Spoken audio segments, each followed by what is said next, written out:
Hi there, it's Mary here with another Random Facts. Now, since February is Black History Month, which is really all of our history, and it's a shame that it has been buried for so long and so often, I thought I would do a Random Fact on an important person in African American history. Now, I also, as you may know, because of having a degree in cinema studies especially, I have a love of film. So I decided to concentrate this time on a man named Oscar Micheaux. Oscar Micheaux was an African-American author, film director, and independent producer of more than 44 films. Now, the short-lived Lincoln Motion Picture Company was the first movie company owned and controlled by black filmmakers, but Micheaux is regarded as the first major African-American feature filmmaker, a prominent producer of race film, and has been described as, quote, the most successful African-American filmmaker of the first half of the 20th century.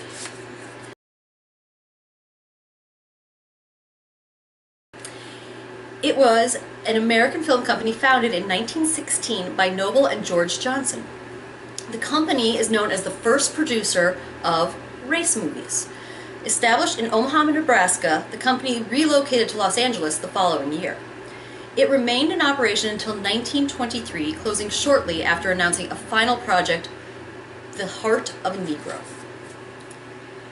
In the first 2 decades of the 20th century, African Americans were ignored by film studios, and because of this being the case where the group was ignored, there was a high demand for films geared to catering to black audiences, thus bringing about a need for black motion picture production companies. The Lincoln Motion Picture Company is considered the first all-black production company. Their films showcased African American talent in the film industry. They only made and distributed 5 films. These films were limited to African American audiences in churches, schools, and colored-only theaters, despite the Johnson brothers desiring a wider audience. Unfortunately, segregation was very big at that time. As a result of production expenses and low sales halting future films to be made and distributed, Noble left his position as president to become an actor at Universal Pictures, with Dr. James T. Smith taking over the position as president. The Lincoln Motion Picture Company lasted until 1921. Although the Lincoln Motion Picture Company did not last long, it was influential in the African American community, and this company inspired the movement of more ethnic movie companies. Now back to Oscar Micheaux. Oscar Micheaux was born on a farm in Metropolis, Illinois on January 2nd, 1884. He was the 5th child of 13 children born to Calvin S. and Belle Micheaux. And his original name was Oscar Devereux Micheaux, M-I-C-H-A-U-X. In his later years, he added an E to his last name, changing Micheaux, as I said before, M-I-C-H-A-U-X, to Micheaux, M-I-C-H-E-A-U-X. The joys of French and how you can pronounce both the same. His father had been born a slave in Kentucky, and because of its surname, his father's family seems to have been associated with French-descended settlers.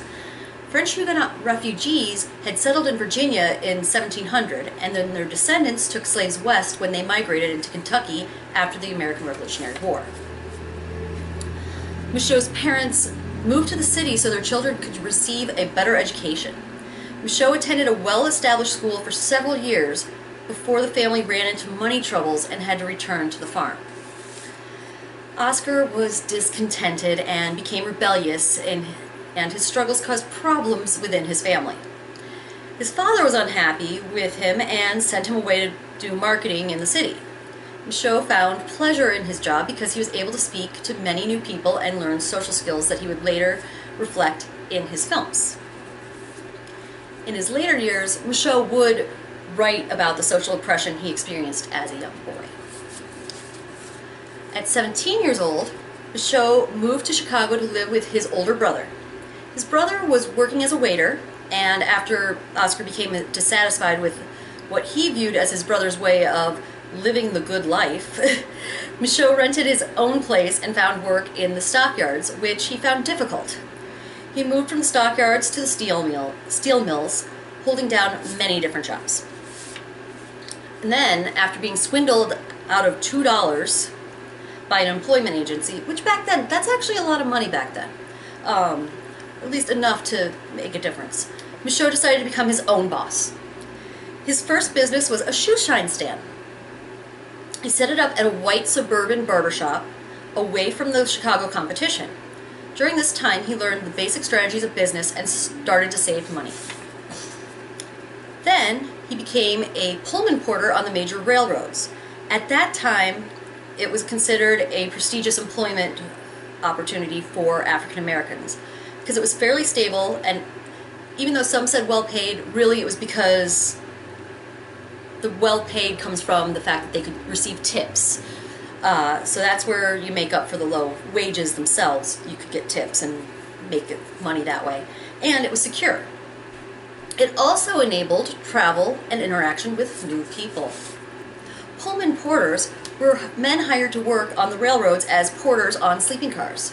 Starting shortly after the American Civil War, George Pullman sought after former slaves to work on his sleeper cars. Pullman porters served American railroads for 100 years, from the late 1860s until late in the 20th century. Until the 1960s, Pullman porters were exclusively black. Under the leadership of A. Philip Randolph, Pullman porters formed the first all-black union, the Brotherhood of Sleeping Car Porters, in 1925. The formation of the union was instrumental in the advancement of the civil rights movement.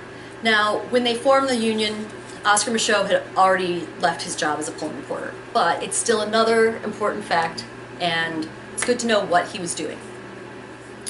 Now, becoming a Pullman was like an informal education for Oscar Micheaux. He profited financially, and he gained contacts and knowledge about the world through traveling, as well as furthering his understanding of business. By the time he left the position, he had seen much of the United States, had saved a couple of $1,000s in his bank account, and made a number of connections with wealthy white people who helped his future endeavors. Micheaux moved to Dallas, South Dakota, where he bought some land and worked as a homesteader. This experience inspired his first novels and films. His neighbors on the frontier were all white, and, quote, some recall that Micheaux rarely sat at a table with his white neighbors, unquote. His years as a homesteader allowed him to learn more about human relations and farming. While farming, Micheaux wrote articles and submitted them to the press, and the Chicago Defender published one of his earliest articles. While in South Dakota, he married a woman named Orlean McCracken in 1910.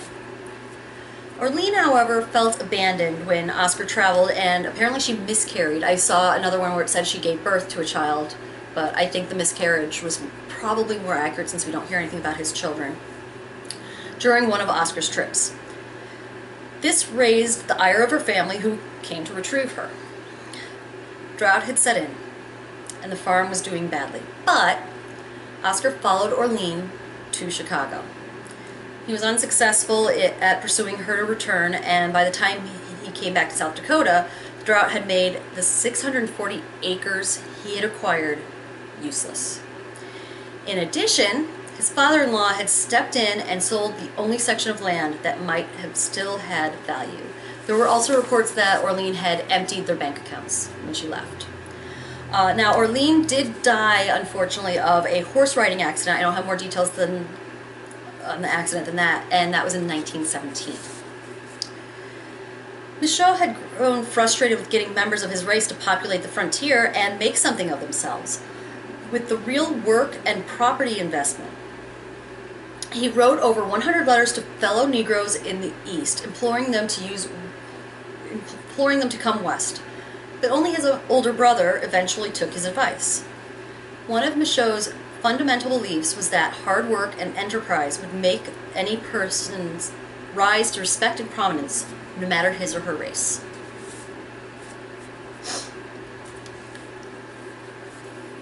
In 1918, his novel The Homesteader, which was dedicated to Booker T. Washington, attracted the attention of George Johnson, the manager of the Lincoln Motion Picture Company in Los Angeles. Johnson offered to make The Homesteader into a new feature film, but negotiations and paperwork became inharmonious. Micheaux wanted to be directly involved in the adaptation of his book as a movie, but Johnson resisted and never produced the film. In 1919, Micheaux decided to concentrate on writing and then filmmaking, which was a new industry. He went on to write 7 novels. In 1913, 1,000 copies of his first book, The Conquest, the story of a Negro homesteader or pioneer. From what I can tell, the original publishing is The Conquest, the story of a Negro pioneer, were printed. For unknown reasons, he had published the book anonymously. The book was based on his experiences as a homesteader and the failure of his first marriage. Largely autobiographical, the character names have been changed, but the protagonist is named Oscar Devereaux. Now, 2 years after he self-published The Conquest, the story of a Negro pioneer, by a Negro pioneer, financial hardships resulting from a regional drought caused Micheaux to lose his land, and he moved to Sioux City, Iowa.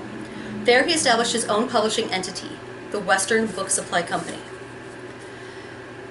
Then I also found that Micheaux founded the Micheaux Film and Book Company of Sioux City in Chicago.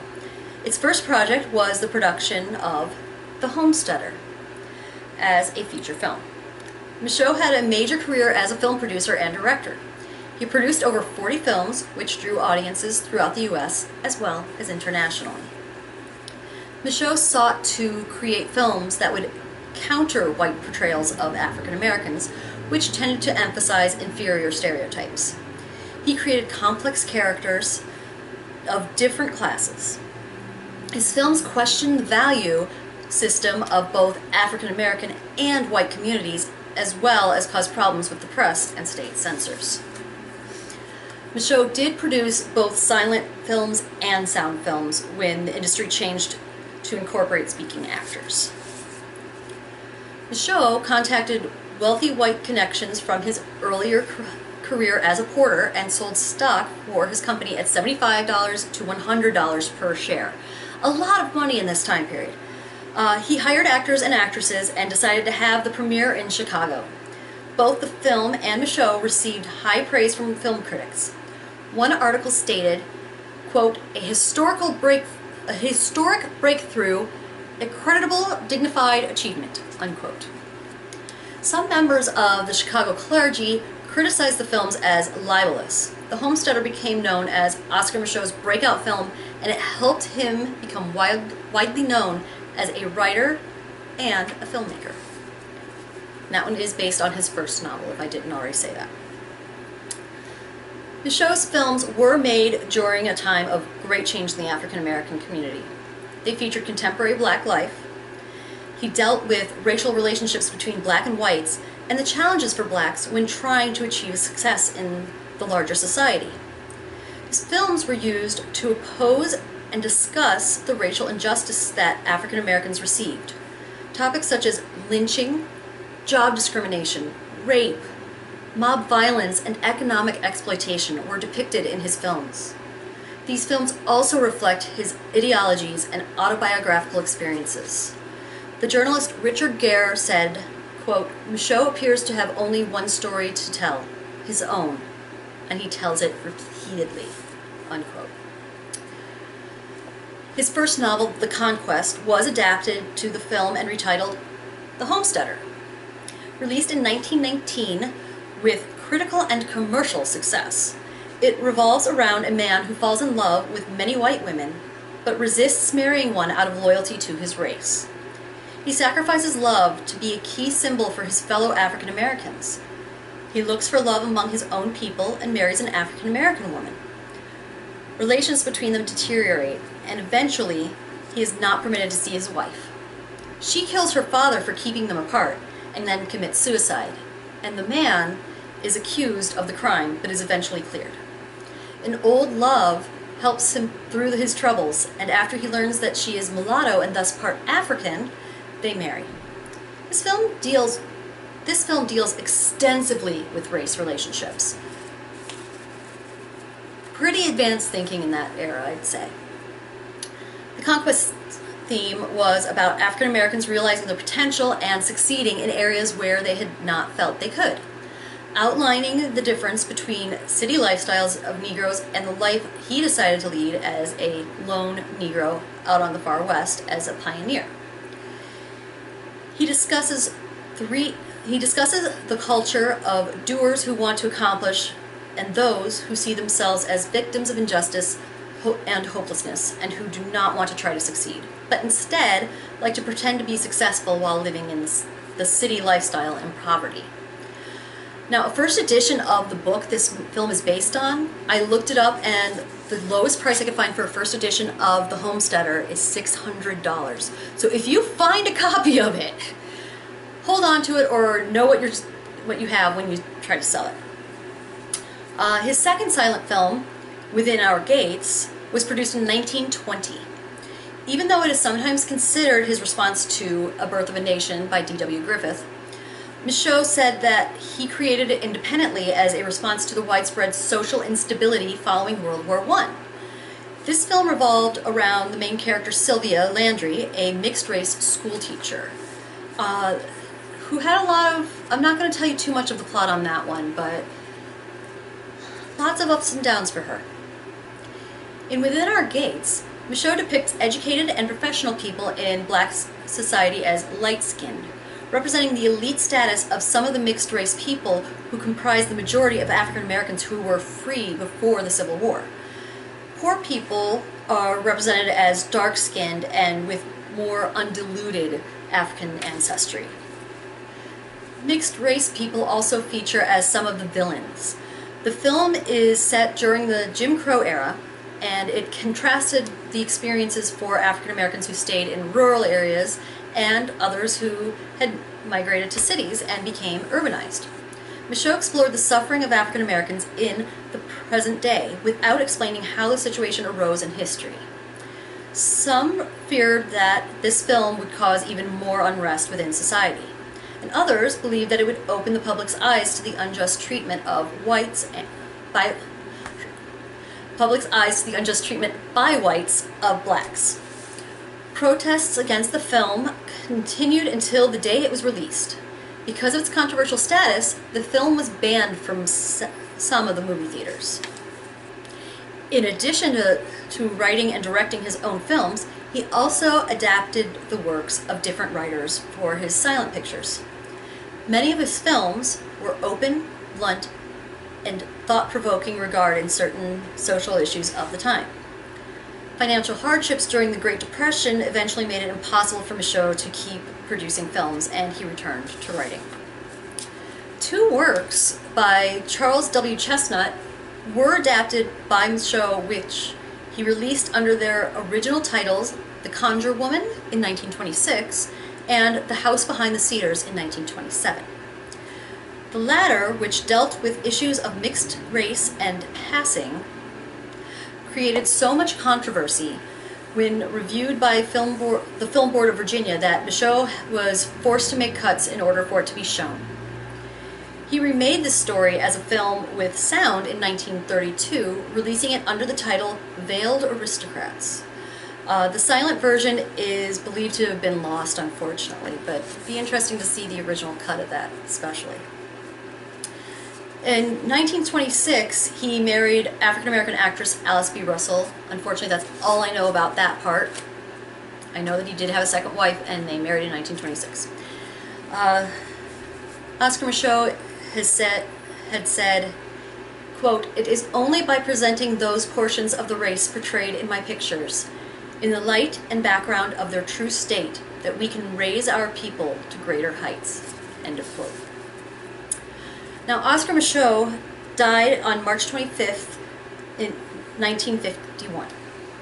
He was in Charlotte, North Carolina on a promotional tour and had heart failure.